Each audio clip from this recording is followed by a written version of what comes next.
Os Incríveis é um dos filmes mais importantes da minha vida. Isso porque ele foi um dos primeiros filmes do qual eu fui assistir ao cinema.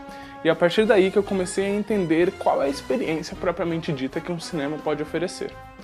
E desde então eu sou apaixonado pela família Pera, mas nunca entendi muito bem o porquê. Que a Pixar é profissional em nos entregar filmes com fortes emoções, do qual provavelmente vão fazer você chorar. Se você não chorou com a morte do Bing Bong, você não tem coração. Take her to the moon for me, okay? Isso já não é segredo pra ninguém. Porém, Os Incríveis provavelmente não fez com que você chorasse.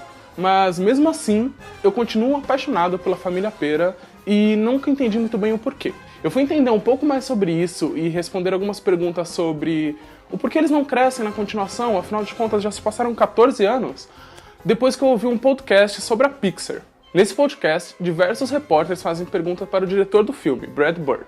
E um deles fez a seguinte questão. I was hoping you guys could talk about the decision to set the film at the moment that the original ended and any other courses or options that you guys considered at the beginning. I thought about aging everybody the way everybody does, and then I thought, no, that sucks.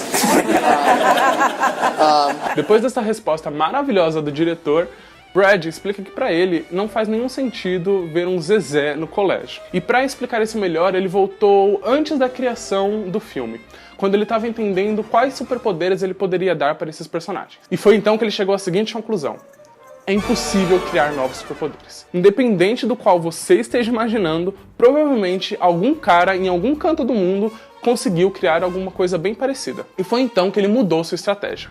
Brad não pensava mais sobre quais poderes ele poderia criar, mas sobre quais poderes esses personagens poderiam ter. Right after that, a little epiphany, I realized I'm not very interested in the powers. That's not the part that interests me. What interests me is the idea of having a family and having there be a reason to hide the powers. Sendo assim, chegamos ao que temos hoje. O Senhor Incrível é a força, é uma base, um pilar da família um pouco bruto. A Mulher Elástico tem toda a elasticidade necessária de uma mãe. O Flecha é uma criança de 10 anos que é praticamente uma bomba, do qual ninguém consegue controlar. E a Violeta é a adolescente do qual busca sempre ficar escondida e cria escudos contra o mundo. Bem, e temos o Zezé. O Zezé é uma das coisas mais incríveis do filme. E não só porque ele é basicamente um deus de tantos poderes que ele tem. A questão é, você não sabe exatamente o que o Zezé pode se tornar. Um bebê pode ser qualquer coisa. Portanto, o Zezé pode ter qualquer superpoder. E foi depois de ouvir tudo isso que foi dito por Brad Bird que eu comecei a entender o porquê que eu amo tanto essa família. Esse filme nos entrega certas emoções justamente porque nós podemos nos relacionar com os personagens.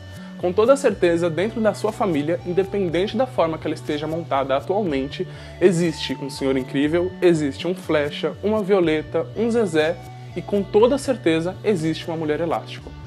E é justamente em poder entregar algo que é tão distante da nossa realidade, ser tão próximo com o que nós vivemos no dia a dia, que a Pixar consegue entregar uma das coisas mais brilhantes possíveis.